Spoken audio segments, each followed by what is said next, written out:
De la UNAM se da cuenta, por ejemplo, de la reducción que hubo en el año 2018 y 2017. Se afirma que el presupuesto de CONACYT ha sufrido reducciones en los últimos 2 años, principalmente en los programas de infraestructura, fondos sectoriales e innovación. Se establece que en el 2018 el presupuesto total del ramo 38 del CONACYT fue de 31.091.273.000 pesos, lo que representa una disminución del 3.2% en términos reales. Cabe señalar que los recursos propios del ramo 38 no mostraron ningún crecimiento en el 2018. Esta contracción había sido de menos 2.3% en 2016 y menos 24.1% en 2017. Para este 2019, el panorama no es tan alentador. El presupuesto asignado al ramo 38 del CONACYT es de un poco más de 24,000 millones de pesos. Para el gobierno de Andrés Manuel López Obrador, la ciencia y la tecnología sería una prioridad, así lo comentaba el pasado 17 de enero la doctora María Elena Álvarez, directora general del CONACYT. Digo yo preliminar porque tenemos esperanzas de consolidar algunos nuevos recursos para ser ejercidos por el Consejo Nacional de Humanidades, Ciencias y Tecnologías, sino también de articular y fiscalizar el ejercicio de los cerca de 90,000 millones de pesos que la Federación eroga en un proyecto transversal de ciencia y tecnología. Es decir, él está muy consciente de este papel fundamental de las ciencias, las humanidades y las tecnologías como punta de lanza y motor de la cuarta transformación y está Debido a que no se logró el presupuesto deseado y que sucede año tras año, miembros de la red de centros públicos de investigación se manifestaron el pasado 22 de mayo frente al Palacio Nacional. Ahí hicieron entrega de una carta firmada por más de 3,000 científicos y que iba dirigida al presidente Andrés Manuel López Obrador, en respuesta a su ley de austeridad republicana y el memorándum emitido el 3 de mayo. En ella explican que la suspensión e incluso la cancelación de actividades sustantivas de investigación, desarrollo tecnológico, difusión y divulgación de la ciencia afectaría su potencial para coadyuvar a la transformación que tanto urge a México. Óscar Vargas, El Heraldo de México.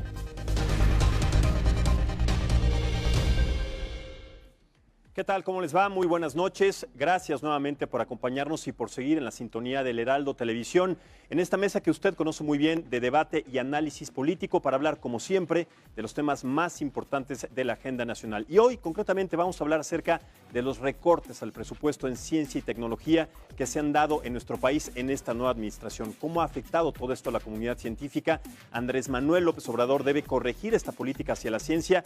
Estas preguntas y muchas más estarán siempre en la mesa para que ustedes también participen a través de nuestras redes sociales en Facebook Live para que externen sus puntos de vista. Vamos a debatir entonces. Yo soy Maximiliano Espejel y voy a dirigirme a la mesa para presentar a nuestros invitados. Antes también me quiero tomar este pequeño momento hablando de recortes presupuestales para externar de parte de todos los que trabajamos en el Heraldo Televisión nuestro más sentido pésame a las familias de los 8 combatientes que desafortunadamente perdieron la vida hace un momento tratando de sofocar estos incendios en la Sierra Gorda. Sufrieron un accidente y tiene que ver justamente con el recorte de presupuesto, el recorte de dinero. Pidieron un helicóptero prestado a la Secretaría de Marina y desafortunadamente perdieron la vida en este accidente. Así que nuestro más sentido pésame desde aquí, desde todas las personas que trabajamos en el Heraldo Televisión.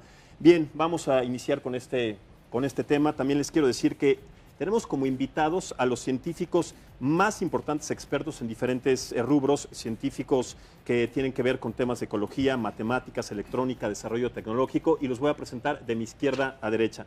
Empezamos primero con el doctor Sabino Chávez. Él es investigador del Instituto Nacional de Astrofísica, Óptica y Electrónica. Doctor, muy buenas noches y bienvenido. Muy buenas noches, gracias Max. Muchísimas gracias a usted. También tenemos de mi lado izquierdo a Adolfo Sánchez Valenzuela. Él es investigador del Centro de Investigación en Matemáticas. Doctor, muchísimas gracias igual. Gracias, buenas noches. De mi lado derecho está Lorena Ruano Gómez. Ella es investigadora del Centro de Investigación y Docencia Económica. Muchísimas gracias, Lorena. Y finalmente, también querido amigo, colaborador y compañero en diferentes momentos, Juan Martínez. Él es investigador del INECOL, el Instituto de Ecología. Gracias, Max. Al contrario, Juan, muchísimas gracias. Vamos a empezar con este tema y lo planteo de esta manera. No hay manera de que un país en vías de desarrollo, de los países como los nuestros, que son emergentes desde hace muchísimos años puedan contemplar la salida y el desarrollo y el progreso de nuevas generaciones si no se invierte en ciencia y tecnología. Los gobiernos, no solamente este, sino anteriores, han considerado esto como un lujo porque cada año el recorte presupuestal es, bueno, alarmante. ¿Qué opinan? Y además, ¿cómo afecta directamente en cada una de sus áreas? Empiezo contigo, Lorena. Bueno, yo creo que en un país como México, los recursos humanos necesitan que se les invierta mucho. Tenemos una población enorme, tenemos además muchos jóvenes, tenemos el boom, digamos, este bono demográfico ahora, y pues la ciencia y la tecnología son fundamentales para formar a ese capital humano y para aprovechar su existencia. Ciertamente en México no se ha destinado el 1% del PIB que se recomienda a nivel mundial para poder tener un avance científico y tecnológico importante. Países en vías de desarrollo importantes han destinado el 2 y hasta el 3% del Producto Interno Bruto. En México es menos del 0.5%. Y además venimos sufriendo recortes, hay que decirlo, al menos en los centros públicos de investigación desde 2011. No nos han venido subiendo los salarios. Entonces, bueno, los recortes actuales vienen a sumarse a una larga historia ya de pues una situación complicada, de cada vez hacer más con menos. Claro. Concretamente, Juan, ¿cómo afecta este recorte presupuestal a tu área de trabajo y además a los desarrollos futuros que tienen que ver también con este campo y este aspecto tecnológico? Bueno, aquí lo que tenemos que poner en perspectiva es que, como lo menciona la doctora, desde el 2014 el INECOL ha recibido o ha resentido recortes de más del 30% hasta ahora. Esto en la operatividad del instituto genera pues ya vías de agua si lo comparamos con un barco. Y ahora con el memorándum del 3 de mayo del señor presidente López Obrador y la propuesta de ley de austeridad republicana, lo que vemos es un impacto muy severo en todos los institutos de investigación de carácter federal, que nos incluye a nosotros. Aquí tenemos a 4 científicos de los centros CONACYT, pero también al CINVESTAP, al Instituto Politécnico Nacional, al Colegio de México, por ejemplo, a institutos de investigación en salud y a otros más que son instituciones de investigación federales, porque nos impone recortes y ciertas formas de funcionamiento que, aunque tuviéramos recursos propios, no podríamos operar. Y bueno, dejaría que mis compañeros abundaran en estas observaciones. Correcto. Doctor Adolfo Sánchez, voy con usted entonces. Sí, la verdad es que hemos visto en gobiernos anteriores el efecto que han tenido recortes en el presupuesto inicialmente asignado a los centros públicos de investigación, el efecto que ha tenido en nuestra operación y en nuestro quehacer de todos los días. En particular, yo recuerdo mucho recortes del año 2009, cuando estuvo una crisis económica mundial. Nos avisaron pues desde la presidencia de la República que iba a venir un periodo de austeridad y hubieron recortes y la pasamos muy mal al final del año porque en particular el CIMAT, pero todos los centros de investigación, todos los centros públicos de investigación tienen compromisos que adquieren desde años antes, la celebración de talleres, escuelas, congresos, eventos, profesores invitados, programas educativos. Entonces, todos estos compromisos que se adquieren se van financiando y si de repente a medio año nos dicen ya no van a llegar los recursos que ustedes esperaban, pues sí nos meten en una dinámica muy difícil porque tenemos que hacer malabares con la... Sí, los meten en un predicamento de una situación que no tenían contemplada.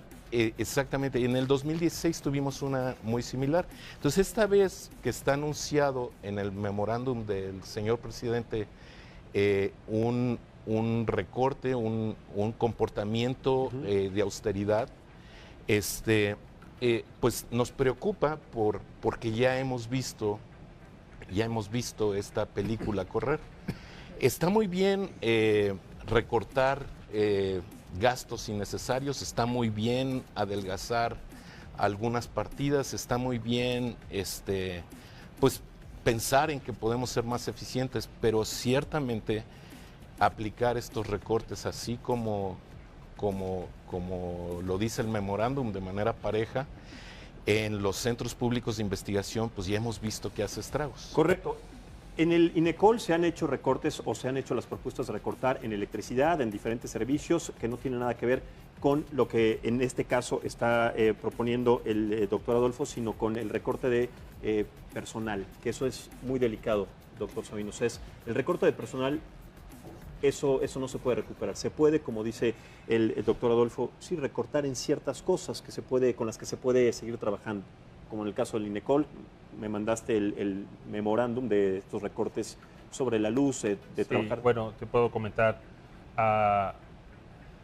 Hace 2 meses empezamos un sistema o algo más o menos voluntario para ahorrar electricidad. A partir de las 6 de la tarde, que cambian los precios de las tarifas eléctricas, se nos invitaba a abandonar las instalaciones. La situación es tan severa para el INECOL que ahora pues ya es obligatorio, pero además no podemos usar, por ejemplo, cargadores de celulares. Sí. Se nos invita a trabajar con la luz natural. Tenemos recortes también en los montos de operación. Es decir, que aunque tengamos el dinero no lo podemos ejercer. Es una situación muy contradictoria. Pero entonces, ¿qué sucede? ¿Qué sucede con ese dinero? dinero? Te voy a decir algo. Por ejemplo, nosotros somos un instituto muy dinámico, como todos los centros CONACYT, y vamos los investigadores a muchos países del mundo a trabajar. Ya llegamos al tope presupuestal de nuestros viajes al extranjero.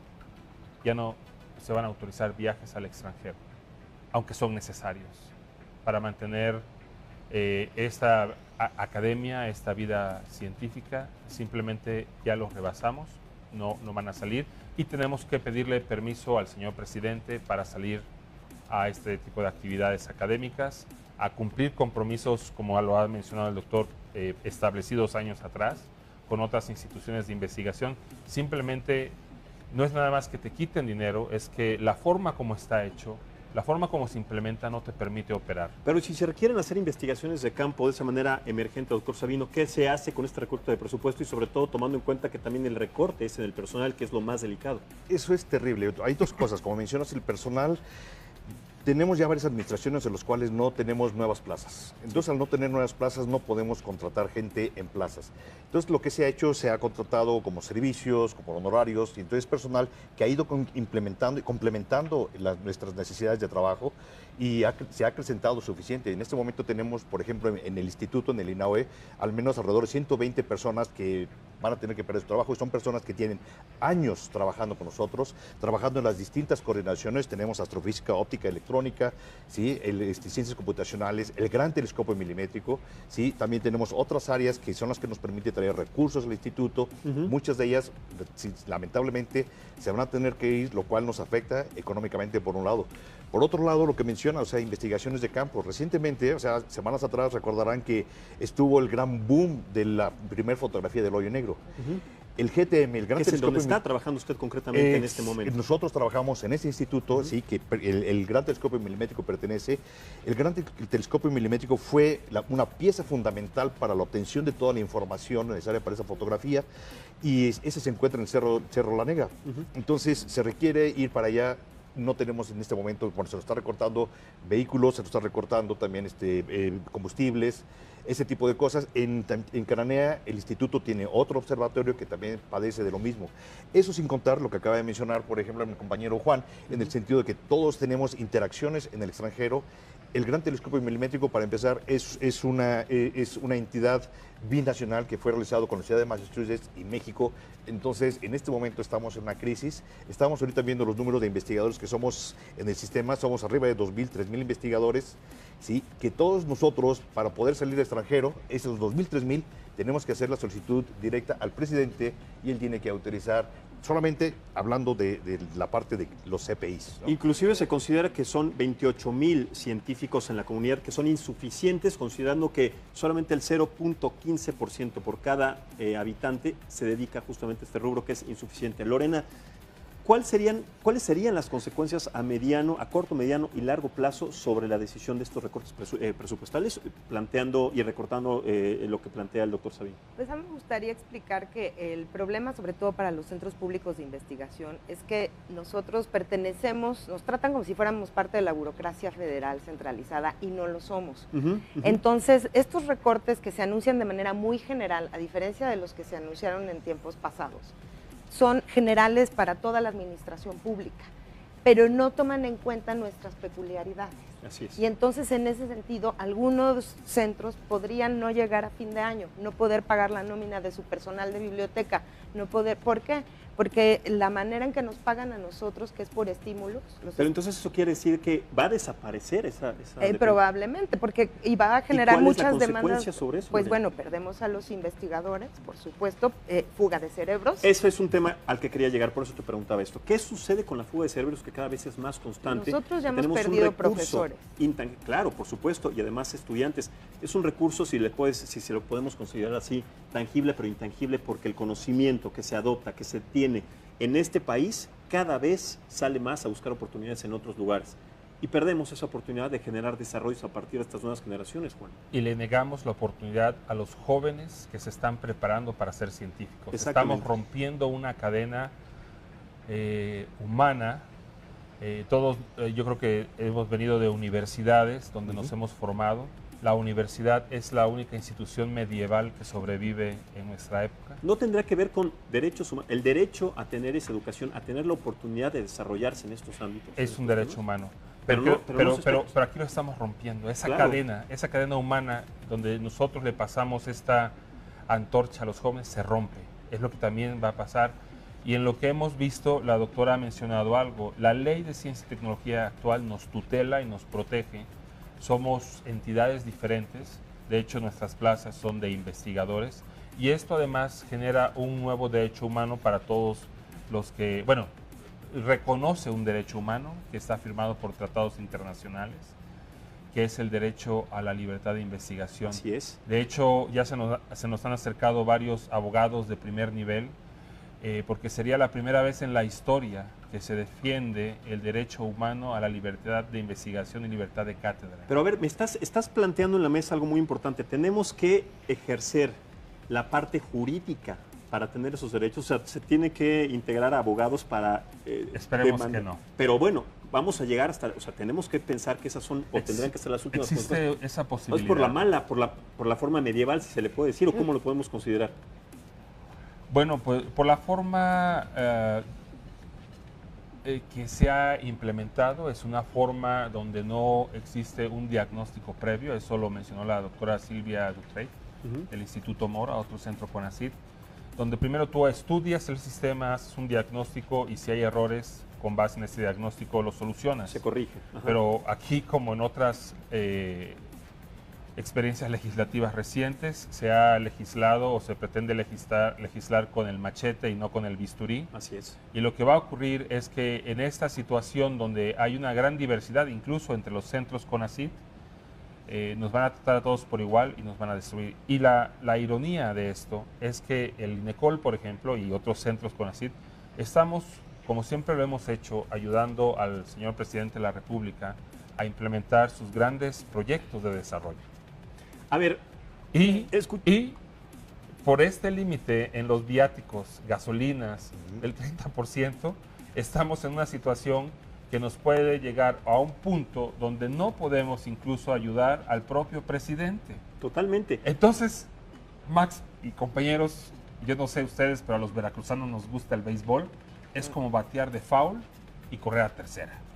Así es, exactamente, para los que conocen términos beisboleros. A ver, de todos estos planteamientos que he estado escuchando, hay algo, y perdónenme también al auditorio, que no me queda claro, porque bueno, tendría que ser ilógico tratar de entender todo esto después de las declaraciones de la directora del CONACYT. Vamos a volverlas a escuchar, me gustaría que nuestro auditorio las escuchara, porque después de lo que dice y lo que se plantea en esta mesa, hay situaciones que no me quedan claras, sobre todo retomando la pregunta, Lorena, de lo que tú nos decías acerca de las consecuencias a mediano plazo, a corto plazo, sobre que no va a llegar esta dependencia a final de cuentas, porque los recortes presupuestales van a hacer que se despida personas. Ahora, a largo plazo, ¿cuáles podrían ser las consecuencias? Pero a ver, vamos a escuchar entonces las palabras, estas declaraciones que vimos al inicio de este análisis político, para después retomar esta información. Vamos a escuchar.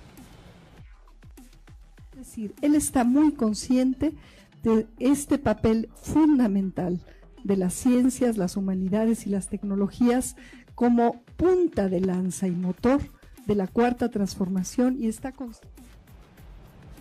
Bueno, y entonces no entiendo. A ver, ¿soy yo el que no entiende o está escuchando una cosa? Aquí hay otro planteamiento. O sea, es normal no entender esta parte porque, bueno, yo veo una cosa completamente distinta de lo que se declara y de lo que se lleva a cabo, doctor. Explíqueme, por favor, también, y retomando lo que dice Lorena, cuáles pueden ser las consecuencias graves, delicadas, de no tomar y no replantear esta decisión en nuestro país sobre los temas de investigación científica y tecnológica. Bien, uno de los puntos fundamentales que nosotros como centros de investigación o los CPIs es que formamos estudiantes, formamos recursos humanos de alto nivel, maestrías y doctorados. ¿Sí? Entonces lo que está sucediendo ya en este momento, si muchos de nuestros estudiantes presentes y futuros se están desanimando a llegar a incrementar lo que mencionabas hace un momento, o sea, el número de investigadores científicos o en el SNI por el número de habitantes, de población, se va todavía a reducir más. ¿Sí? Nuestro futuro de ciencia y tecnología se va a reducir porque nuestros estudiantes no ven futuro a sí mismos, para ellos mismos. Así es. ¿Sí? Nuestro mismo, o sea, nosotros, una cosa que aquí sí quiero enfatizar, que tal vez muchas veces no se dice, nosotros somos científicos, pero nosotros, muchos en todos los centros, tenemos un reconocimiento a nivel internacional, o sea, somos realmente investigadores de líneas internacionales. Por supuesto. Exactamente. Nuestro conocimiento mismo nos reconoce que nuestros posgrados son de nivel internacional, porque realmente competimos, o sea, podemos mandar un estudiante aquí a estudiar a Estados Unidos, a Alemania, sí, a Francia, y simplemente se empareja en nivel de conocimientos y capacidades. Entonces, ¿qué nos va a pasar? Todo ese conocimiento, toda esa fuerza, toda esa juventud se nos puede ir reduciendo en los próximos años. Pero ¿cuál es la consecuencia? O sea, más allá de reducir, que es evidente, ¿cuál es la consecuencia para un país en vías de desarrollo desde hace muchísimas décadas como el nuestro? Lo acabas de decir, o sea, las vías de desarrollo se empiezan a reducir. ¿Pero qué no se supone que es una de las premisas de la cuarta transformación? Pues sí. Parar todo ese proceso en donde el país no avanzó, en donde estuvo detenido, en donde había corrupción, en donde había nepotismo, en donde había... Miren, voy a retomar un tema hablando del nepotismo, o que alguno de ustedes me explique acerca del caso de esta mujer, Edith Arrieta, que fue nombrada en la Comisión Intersecretarial de Bioseguridad de los Organismos Genéticamente Modificados, el CIBIOGEM. Era una mujer que tenía la carrera de modista, diseñadora de modas. Después de que la prensa se enteró de que no era una persona directamente ligada a este puesto, la retiró. Estamos hablando en este caso concreto de una situación de nepotismo. ¿Por qué se nombra a estos personajes, a estas personas que no tienen la culpa de que sean nombrados, pero para un puesto que necesita muchísimo conocimiento, experiencia para plantear además las soluciones y que además pueden ser gravísimas para el desarrollo de un país? ¿Qué nos espera a los mexicanos? ¿Qué nos espera en esta cuarta transformación si no se toma en cuenta y si no se revierte esta decisión, Lorena? Pues nos esperan jóvenes peor preparados, menos jóvenes preparados, que por lo tanto van a tener empleos más precarios, en vez de poder entrar a trabajos mejor remunerados, en donde el valor agregado sea importante, pues lo que estamos haciendo es quitarles oportunidades de movilidad social a muchos jóvenes que vienen a nuestros institutos y que por ser públicos tienen becas, tienen facilidades. Nosotros tenemos 4 programas de licenciatura que son verdaderos vehículos de movilidad social y vamos a tener que recortar las becas y vamos a tener que recortar, bueno, ahora ya perdimos personal de administración escolar y no lo podemos volver a contratar porque dice la ley que no podemos contratar más gente administrativa. Perdemos gente que hacía este tipo de trámites, que ayudaba en biblioteca a los estudiantes.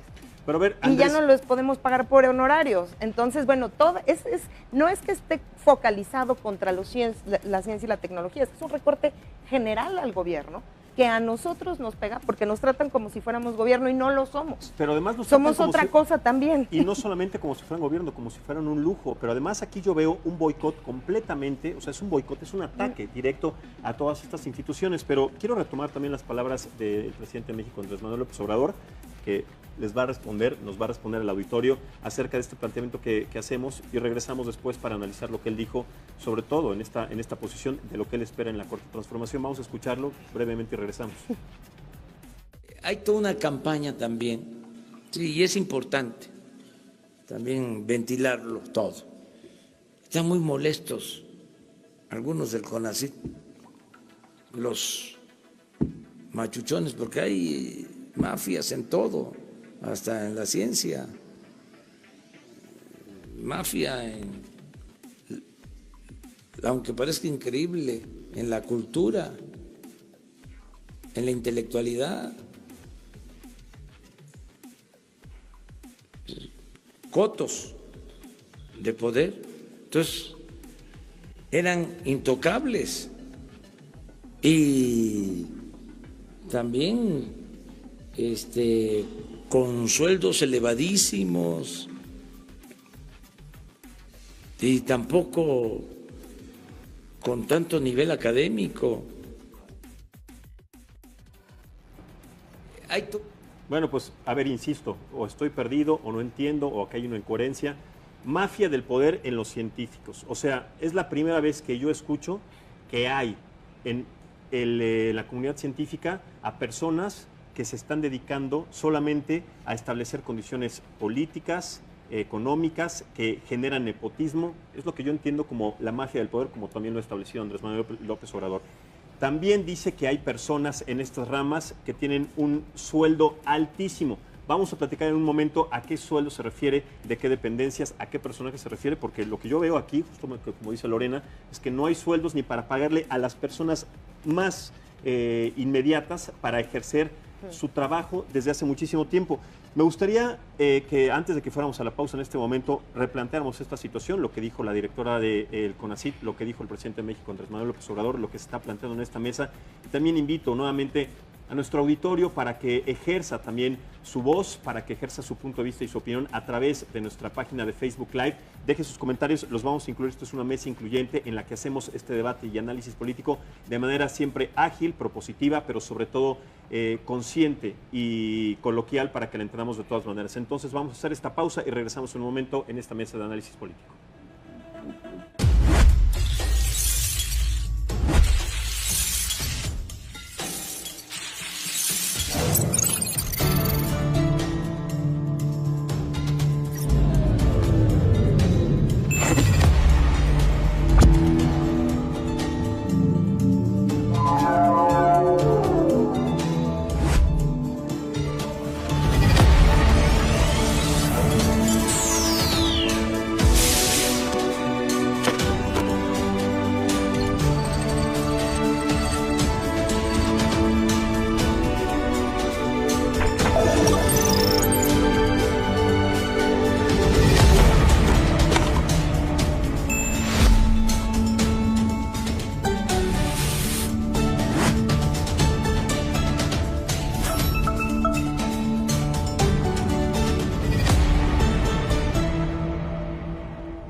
Sí, vamos a plantear este tema. Regresamos, perdóname Juan, regresamos, gracias por continuar con nosotros en esta mesa de análisis político. Estamos planteando el tema de los recortes presupuestales en materias de ciencia y tecnología. Les recuerdo a los invitados que me acompañan en esta mesa para que se están incorporando. Está de mi lado izquierdo el doctor Sabino Chávez. Él es investigador del Instituto Nacional de Astrofísica, Óptica y Electrónica. Adolfo Sánchez Valenzuela es investigador del Centro de Investigación de Matemáticas. Lorena Ruano Gómez, investigadora del Centro de Investigación y Docencia Económicas. Y Juan Martínez, investigador del Instituto de Ecología, para que los vayan conociendo quienes están incorporando en esta mesa. Entonces, retomamos esta parte de las palabras del presidente Andrés Manuel López Obrador hacia su comunidad, hacia la comunidad científica. Los llama parte de la mafia del poder, que hay mafiosos. Yo quiero preguntarles cómo se sienten al respecto de estas, si se puede decir, acusaciones o señalamientos, Adolfo. Sí, no, yo francamente no me siento aludido y entre los ¿Pero científicos. formas parte de la comunidad? Formo parte de la comunidad científica y he participado pues en muchos comités científicos, en el CONACYT, en la Academia Mexicana de Ciencias, por el Premio Nacional de Ciencias, y en la comunidad que yo conozco, la comunidad en la que yo me muevo, no percibo ninguna mafia. Sí percibo un alto nivel académico. La última puntualización de la declaración de que no son tan buenos académicamente, pues digo, también nos duele, sí nos duele que nuestro presidente tenga esa percepción de la comunidad científica en general. Yo creo que en México se hace muy buena ciencia, hay instituciones buenísimas, la UNAM está muy bien posicionada, el CINVESTAB, la UAM, el Politécnico, los centros públicos de investigación, formamos una fuerza muy importante, quizá la segunda fuerza después de la UNAM en materia de investigación científica, y lo que sí estamos viendo es que si no hacemos una inversión decidida en ciencia, en hacer ciencia, nueva ciencia, ciencia aplicada, pero además en reforestarnos, en renovar la planta académica, en tener jóvenes que estén trabajando junto con nosotros, que tengan plazas también estos jóvenes, que tengan oportunidades.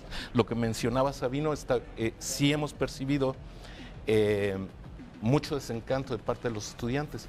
Y lo que quisiéramos es poder tener a estos jóvenes que son los que tienen las neuronas frescas, los que acaban de hacer su tesis doctoral, los que en otros países son muy codiciados para posiciones postdoctorales porque son los transmisores de la nueva ciencia. Eso es lo que quisiéramos tener aquí. Y entonces yo lo que veo es no solamente una falta de inversión, sino falta también esta visión al futuro, ¿no? De poder reforestarnos, de poder renovarnos como planta académica. Así como vamos y aplicando recortes y no generando nuevas plazas para jóvenes investigadores, pues sí vamos a terminar muy mal, no vamos a hacer una ciencia competitiva y no va a haber este detonante que sea importante para los desarrollos tecnológicos, que son lo que luego le cambian la vida a la comunidad, a la gente. Totalmente. Doctor Sabino, también estábamos escuchando al presidente diciendo que tienen en diferentes dependencias sueldos estratosféricos. Y retomando el caso de esta mujer, Edith Arrieta, modista, que fue pues puesta en este cargo con un sueldo estratosférico, ahí sí, puesta por el mismo gabinete de Andrés Manuel López Obrador, después retirada por la prensa, por la presión de la prensa fifí, como también en algún momento nos considera, a la que yo tampoco me siento aludido. Cada quien sabrá cuáles son pues sus posturas ante estas declaraciones, pero tomando en cuenta eso, entonces, pues ¿cómo puede determinar o hacer esas acusaciones si lo que está haciendo el reflejo del nombramiento de esta mujer, Edith, pues es un reflejo de alguien que hace cosas de alguna manera con estos reflejos de la mafia del poder, ¿no? Yo quisiera comentar con respecto a los centros CONACYT, la declaración del señor presidente. Uno, yo no soy parte de ninguna de las mafias, si es que existen, que él menciona, posiblemente existan, yo no las conozco. Segundo, prácticamente todos los investigadores de los centros públicos de investigación tenemos salarios más bajos que en el promedio de las universidades, así que por los salarios tampoco nos pueden criticar. ¿A qué se refiere entonces? ¿A quiénes? Y en varios indicadores, los centros públicos de investigación del CONACYT ya rebasan a las universidades del país, incluida la UNAM. Por supuesto, la UNAM tiene una mayor trayectoria, también mayor presupuesto, y en ciertos indicadores sigue arriba. Eso podríamos platicarlo, pero el punto es que los centros de investigación del CONACYT son de los centros que hacen ciencia más eficientes, con personal muy capacitado, y también tienen una distribución prácticamente en todo el territorio nacional. Es decir que hacemos una balanza muy importante para que la ciencia llegue a todos los rincones del país. Así es. y nos vinculamos con las universidades estatales de una manera muy fuerte, con otras instituciones que están en provincia. Y te lo digo, eso es muy importante para mí porque yo soy de provincia y a mí esta visión a la ciencia me la dio en ese entonces el INECOL, cuando era estudiante, antes el INIRED, que desapareció, otro centro de investigación, ¿verdad? En esos experimentos que han costado 40 años, ¿verdad? Ahora tenemos 27 centros que son el fruto del trabajo, de la dedicación de muchas personas que han ido contracorriente, que han tenido que luchar de alguna forma o convencer a políticos de muchos partidos, de todas las corrientes. Y es una tristeza que se nos llame así o que se implique que los investigadores somos parte de una mafia. Totalmente, Juan. Un grupo muy nutrido de colegas suyos salieron a marchar, a exigir al presidente Andrés Manuel López Obrador que reconsidere este recorte presupuestal. Vamos a ver algunas imágenes sobre este evento y regresamos para platicarlas y para analizarlas.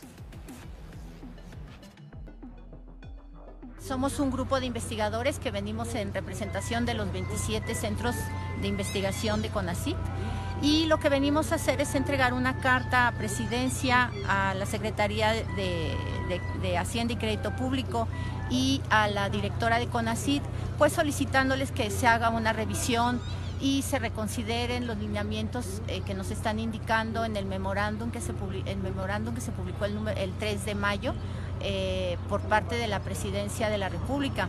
En este memorándum indican una reducción de presupuesto para entidades federales del 30 al 50%, además de una serie de lineamientos para la salida al extranjero del personal y otra serie de puntos que nos indican que están afectando de manera importante la operación de los centros. ¿Qué les han dicho las autoridades? ¿Qué respuesta tuvieron? En este momento estamos recién por entregar el documento, todavía no tenemos ninguna respuesta. Planeamos entregarlo aquí, planeamos ir a Secretaría de Hacienda, a CONACYT y también ir a la Cámara de Senadores y Diputados, en donde se tiene previsto, no precisamente hoy, sino en este periodo, la revisión de la ley de austeridad. Entonces, pues queremos que tengan en cuenta las características particulares de los centros CONACYT y que estas reducciones pues están poniendo en riesgo el funcionamiento, la operatividad de los centros. Bien, ahí escuchamos las palabras de la doctora María del Carmen Maya Sánchez al respecto de esta comitiva nutrida que llegó este documento para exigir al gobierno de Andrés Manuel López Obrador que reconsidere este recorte presupuestal. Me da mucho gusto que se una a la mesa la doctora María del Carmen Maya Sánchez para que nos dé su punto de vista acerca también de este meeting, esta entrega que hicieron del documento y qué ha pasado a partir de ese momento. Doctora, muy buenas noches, ¿me escucha? Hola, buenas noches, mucho gusto estar con ustedes. Igualmente, doctora, muchas gracias. A ver, cuéntenos, después de ese día en donde entregaron este documento, ¿qué respuesta han tenido del gobierno de Andrés Manuel López Obrador acerca de esta reconsideración para que no tenga ese recorte presupuestal el ámbito científico y tecnológico? Pues una respuesta real por parte directamente de la presidencia, pues no la hemos tenido como tal. Lo que sí hubo fue una respuesta por parte de la directora de CONACYT, indicando pues los porcentajes y el presupuesto que se ha aprobado para ciencia básica y para otros rubros.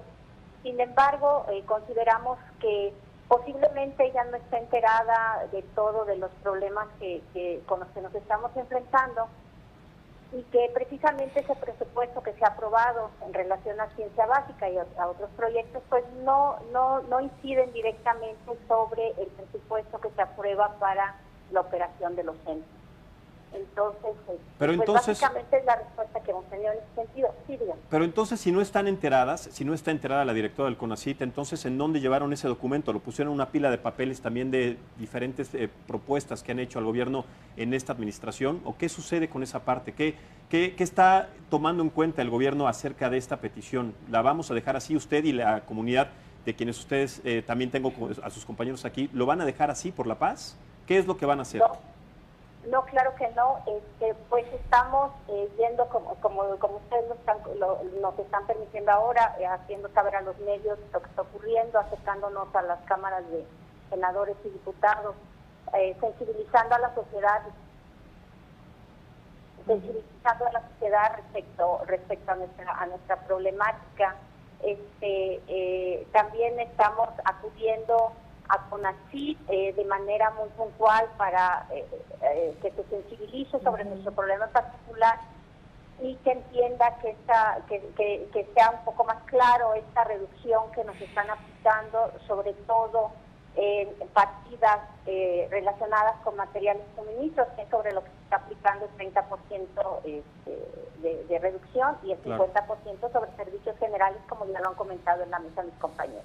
Correcto, doctora. Me gustaría que usted utilizara y aprovechara este espacio para mandar un mensaje nuevamente a las autoridades acerca del seguimiento y la posible resolución y que se retome otra vez este tema y que se reconsidere este recorte presupuestal. Así que tiene el micrófono abierto y la carta abierta para hacer un llamado a las autoridades. Muchas gracias. Mira, lo primero que me gustaría que consideraran es que nosotros no somos una mafia como lo han expresado. Nosotros también somos pueblo, somos investigadores que hemos surgido del pueblo, precisamente muchos somos hijos de obreros, hijos de campesinos, que hemos ido a escuelas públicas, desde primaria, secundaria, preparatoria, hemos sido becarios. Algunos sí hemos salido efectivamente al extranjero, pero ha sido gracias a las becas. Aún estando en el extranjero, tuvimos que apretarnos un poquito el cinturón pues para hacer que los recursos que nos enviaban o que las becas que nos estaban otorgando pues alcanzaran para nuestras necesidades, ¿no? Pero lo hacemos con mucho gusto. Yo podría decir que la gran mayoría de mis compañeros, y no es que todos de mis colegas científicos, nos gusta lo que hacemos. Y lo hacemos porque queremos a nuestro país, porque quisimos regresar para regresarle lo que nos estaban otorgando. Así es. En las aulas enseñamos lo que podemos, buscamos transmitir nuestros conocimientos a nuestros estudiantes para que ellos a su vez influyan en la sociedad. Por decirte un ejemplo, aquí en CICESE, uno de las actividades que se desarrollan, los servicios que se dan, por ejemplo, en Ciencias de la Tierra, se da apoyos aquí a la comunidad, directamente en la comunidad de Ensenada, por ejemplo, a escuelas, cuando tienen hundimientos, deslizamientos de terrenos, análisis químicos, que son servicios que se dan directamente en la comunidad y que estos servicios, en la mayoría de los casos, se pagan con nuestros propios proyectos internos, que si lo recortan no vamos a poder dar estos servicios. Sí. Otros de los recursos en los que nosotros, actividades en las que nosotros apoyamos hemos incidido fuertemente, es en la red sismológica del noroeste. Okay. Esa red sismológica requiere de mantenimiento y si esa no existiera, pues no podríamos dar este apoyo en cuanto a peligros asociados con sismos. Sí. En esta zona del noreste. Y en esta no solo participamos los investigadores, sino también estudiantes. Correcto. Por mencionarte algunos ejemplos. Claro, correcto, doctora. Doctora María del Carmen Maya Sánchez, muchísimas gracias. Aquí tiene siempre el foro y el espacio abierto para que cuando sea también su momento nos pueda acompañar. Le extiendo la invitación para que sigamos hablando de este tema que no se va a quedar en este momento, sino que tiene muchas aristas y sobre todo mucho que resolver. Muchísimas gracias por tomarnos llamada. Buenas noches y seguimos en contacto. Gracias, buenas noches. Buenas noches. Lorena, ¿qué opinas de las declaraciones, de las palabras de la doctora María del Carmen Maya y sobre todo las posibles soluciones o estas exigencias al gobierno? Pues me parece que fueron muy atinadas muchas de sus observaciones, en particular que lejos de ser una mafia somos un detonante de desarrollo, como lo dijo la propia directora del CONACYT, que no somos enemigos.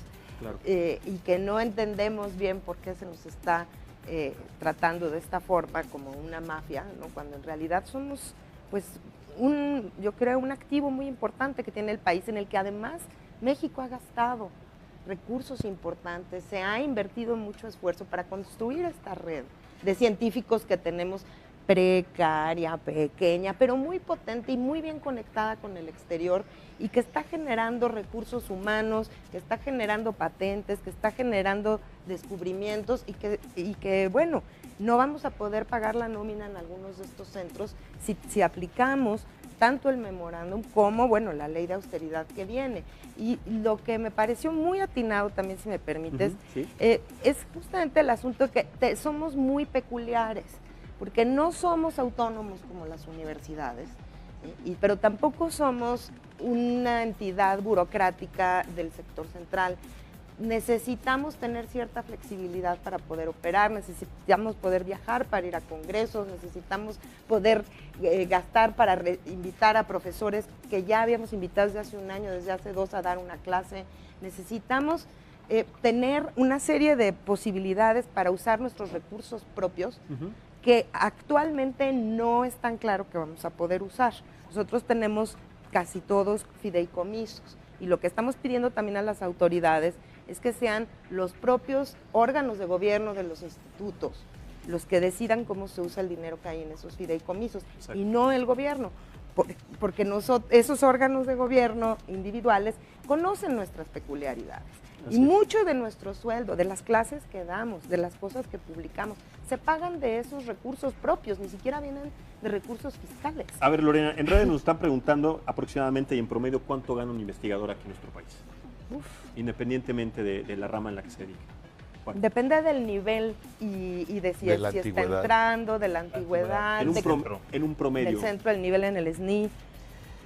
Yo puedo mencionar, recientemente llegó una convocatoria de una universidad estatal, ¿sí? Ofreciendo una plaza de investigador, precisamente en matemáticas, en la cual ofreció un sueldo de 9,000 pesos. 9,000 pesos. 9,000 pesos y pedía experiencia, o sea, ya con maestría y con doctorado.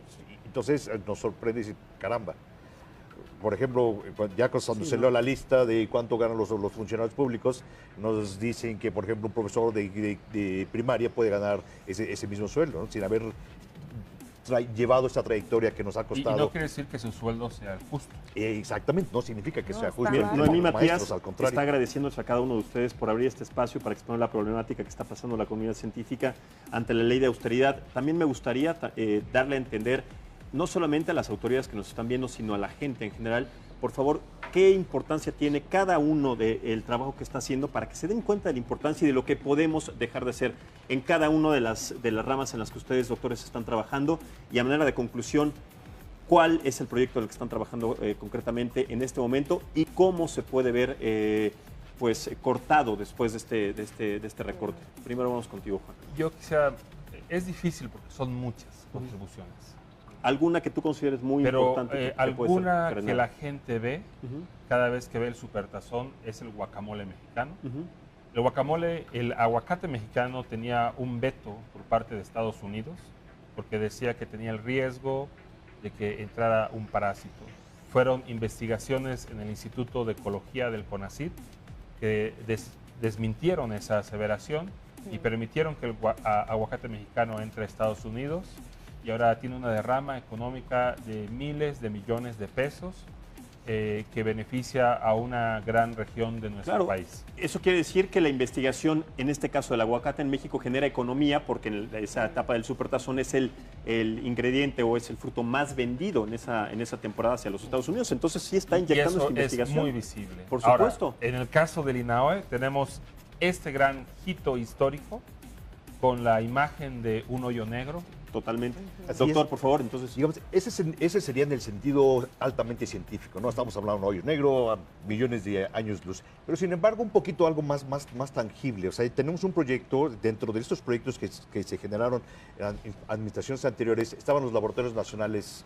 ¿Sí? En particular, yo estoy participando, creo todavía, en el Laboratorio Nacional de Óptica de la Visión. ¿Sí? No. Sí, no lo diga, va a seguir participando. Sí. El año pasado metimos un proyecto muy bueno del cual comenzamos a tratar personas con diabetes. ¿Sí? La ceguera, siendo que somos el país con más índice de diabetes en América Latina, México. Eso es un dato interesante y entonces pensando en eso y además de que la diabetes causa ceguera, nosotros trabajamos en óptica, en mi campo de óptica, ¿sí? La diabetes causa ceguera. De los ciegos en el mundo, el 60% es por diabetes. Entonces, submitimos un proyecto, comenzamos a trabajar es un proyecto longitudinal a 3 años, lo comenzamos el año pasado, ¿sí? Sacamos los resultados preliminares en los cuales le estamos dando esperanza de visión, de no perder la vista a personas con diabetes. Lamentablemente no tenemos recursos, en este momento los laboratorios nacionales no han recibido recurso. Debimos haber continuado la segunda etapa de este proyecto en marzo, no podemos, estamos en mayo, no sabemos si se va a abrir, si no se va a abrir. y estamos parados en ese sentido. Sin embargo, es algo que, como es bien tangible, estamos apoyando a las personas con diabetes a evitar que terminen ciegos en el futuro. Pues ahí está, para que ustedes se den cuenta de lo que se puede dejar de trabajar, en lo que se puede también dejar de investigar si este recorte presupuestal sigue adelante, para que se den cuenta de lo delicado y las consecuencias que puede tener. Doctor Adolfo, también usted plantéenos también algo de lo que considera importante en lo que está trabajando ahorita. Sí. Y a manera de conclusión también 2 minutos para nosotros en el Centro de Investigación en Matemáticas tenemos varios talleres que se realizan regularmente a lo largo del año, que han tenido un impacto importante en la economía de empresas, en el desempeño de labores gubernamentales y en la formación de recursos humanos, en la formación de jóvenes nuevos investigadores. En particular quisiera mencionar el taller de solución de problemas industriales que celebramos cada año a principios del año. Se convoca a empresarios para que planteen un problema que necesitan resolver. Hacemos un encierro de una semana con estudiantes de posgrado, investigadores y los mismos empresarios que plantearon el problema y tratamos de dar una primera solución. Si la cosa va bien y el empresario quiere invertir en eso, pues ya contrata al CIMAT para desarrollar este proyecto. Y de esos hemos tenido muchos muy importantes. Entre los problemas que se han planteado allí está, por ejemplo, optimizar el número de enfermeras, de médicos, de camas en una sala de emergencia del Seguro Social, de una clínica del Seguro Social de León, Guanajuato, por ejemplo. O optimizar las colas en las salas de juicios orales para el Poder Judicial del Estado de Guanajuato. Esto es algo que meterle matemática a eso es importante, porque entonces ahorra recursos. La matemática tiene esta cosa de que se puede simular, se puede modelar, se puede hacer el experimento en una computadora, correr los escenarios y no desarrollar cosas que cuestan tanto dinero. Entonces, pues este tipo de cosas son muy, muy importantes. Los problemas que hemos resuelto en el taller de solución de problemas industriales han sido muy exitosos. Claro, y se optimizan procesos burocráticos que hacen que perdamos el recurso más importante que como el memorándum del 3 de mayo. Ese debería haberse aplicado la matemática y un principio que ya existe que se llama mejora regulatoria, porque se está aplicando una normatividad sin haberla evaluado. Así es. Su impacto es desconocido y puede ser catastrófico. Así es, así es. Ahí están justamente las consecuencias de no llevar a cabo y no darle seguimiento a un proceso de investigación como este. Finalmente contigo, Lorena Ruano, a conclusión, y en lo que estás trabajando, bueno, y que podría ser yo trabajo relaciones México-Europa, relaciones Europa-América Latina, he dado muchas veces asesoría en la Secretaría de Relaciones Exteriores, he evaluado a los miembros del servicio exterior cuando entran o cuando ascienden en sus puestos para asegurarnos de que son funcionarios bien preparados, de que no tienen un estándar básico. También damos clases, formamos estudiantes en licenciatura, maestría y doctorado en muchísimos temas de ciencias sociales. El CIDE tiene proyectos importantes de transparencia, de combate a la corrupción, de gobernanza, de justicia transicional, de muchísimos temas como también movilidad social, exclusión, que creo que no son menores. Y hemos trabajado y tenemos también un laboratorio nacional de políticas públicas en donde estamos haciendo mucha ciencia o mucho trabajo basado en Big Data, que es lo de ahora, ¿no? en bases de datos grandes. Y tenemos un repositorio de bases de datos enorme, el más grande yo creo de América Latina en ciencias sociales, que CONACYT, cuyo futuro es incierto, que son los que están ahí trabajando con esos datos para justamente saber cuántos homicidios se cometen en el país, cómo han ido cambiando, en qué entidades, con precisión. Así es, en un país en donde la seguridad es una de las demandas más álgidas en este momento. Y la seguridad es una base para construir una democracia. Totalmente. Y necesitamos saber cómo está el problema primero, antes de poder empezar a diseñar políticas públicas. Para que la gente se dé cuenta entonces que en temas de economía, en temas de seguridad, en temas de perspección hacia el futuro, investigando los hoyos negros, y además también para evaluar estas situaciones burocráticas que se llevan tanto tiempo, existen en sus ramos investigaciones concretas, congruentes y además de seguimiento tan importantes que se podrían ver coartadas si no se lleva a cabo algo. Yo quisiera añadir rápidamente que nos la próxima semana esperamos al señor presidente de la República en Jalapa, en Coatepec. Toda la comunidad del INECOL, la comunidad de los centros CONACYT, le hace la más atenta y respetuosa invitación para que visite este centro de investigación que tiene una gran trayectoria y vea que somos investigadores comprometidos con México, con los proyectos de desarrollo que él mismo está implementando y queremos ayudarlo. Por favor, señor presidente, ayúdenos a ayudarle. Ahí está la invitación. Juan Martínez, muchísimas gracias. Lorena Ruano, muchísimas gracias. Adolfo Sánchez y el doctor Sabino Chávez, muchísimas gracias. Gracias también a ustedes por haber participado en esta mesa de análisis político. Soy Max Espejel y lo esperamos el próximo lunes a las 9 de la noche. Que pase un excelente fin de semana. Buenas noches.